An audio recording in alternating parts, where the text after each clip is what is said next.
মঞ্জুরি commission যদি আমাদের দাবি না মানে, অর্থাৎ তারা যদি অগণতান্ত্রিক এবং তারা যদি একদম নিজের রাষ্ট্রীয় সিদ্ধান্ত বা ইউজিসির নিজস্ব সিদ্ধান্ত শিক্ষার্থীদের ওপর চাপিয়ে দেওয়ার চেষ্টা করে, সেক্ষেত্রে আমরা যারা আছি সাধারণ শিক্ষার্থীরা ইউজিসির সাথে আলোচনায় বসার চেষ্টা করব। যদি না আলোচনায় যায়, সেক্ষেত্রে আমরা আমাদের স্বাতন্ত্রতা রক্ষা করে এবং আন্তর্জাতিক মানের বিশ্ববিদ্যালয় প্রতিষ্ঠার লক্ষ্যে আমরা চূড়ান্ত আন্দোলনে যাব।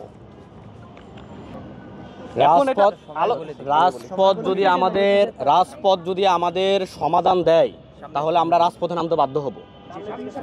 রাজপথে নেমে যদি আমরা আন্দোলন করে যদি সফল হই, রাষ্ট্র যদি আমাদের সাথে টেবিলে বসে আলোচনা না করে অগণতান্ত্রিক প্রক্রিয়ায় কাজ করতে চায়, তাহলে আমরা রাজপথে নেমে কিভাবে দাবি আদায় করতে হয় আমরা সেই পথে আগাবো। আমরা টেবিলে বসতে যাচ্ছি, আলোচনার পথ খোলা আছে, আমরা আলোচনায় আসতে চাই। আমরা যেটা সহজভাবে সমাধান সম্ভব, আমরা কেন সেটা জটিলতার দিকে যাব? কেন ইউজিসি আমাদের উপর অন্য একটা মডেল চাপিয়ে দিবে, তাদের মতো করে একটা মডেল চাপিয়ে দিবে, যেখানে শিক্ষা বাণিজ্যকরণ করা হচ্ছে, এখানে ছাত্র ক্যাম্পাসকে বিলুপ্ত করা হচ্ছে, এখানে স্টুডেন্ট সংখ্যা কমানো হচ্ছে। তার মানে কি, এই বাড়তি স্টুডেন্টটা কোথায় যাবে? প্রাইভেট বিশ্ববিদ্যালয়ে যাবে। এখানে প্রাইভেট বিশ্ববিদ্যালয় একটা বিশাল বাণিজ্য কাজ করতেছে। এটা আমাদের খসড়া আকারে প্রকাশ করেছে, সবার মতামতের জন্য 7 দিন বেঁধে দেওয়া হয়েছে। আমরা আমাদের পূর্বের বক্তব্যে উল্লেখ করেছি যে এই 7 দিন আমাদের জন্য যথেষ্ট নয়। আমাদের জন্য আমাদের টেবিল খোলা আছে, টেবিলে সবাইকে বসতে হবে, বসে সুদূর প্রসারী চিন্তা ভাবনা করে, ভবিষ্যতের কথা চিন্তা ভাবনা করে আমাদের বিশ্ববিদ্যালয় প্রণয়ন করতে হবে।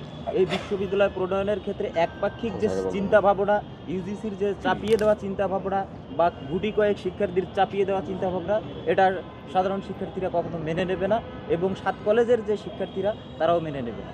তারা চায় যে প্রতিটি কলেজের স্বাতন্ত্রতা বজায় রেখে বিশ্বমানের একটা ইউনিভার্সিটি প্রতিষ্ঠা করা।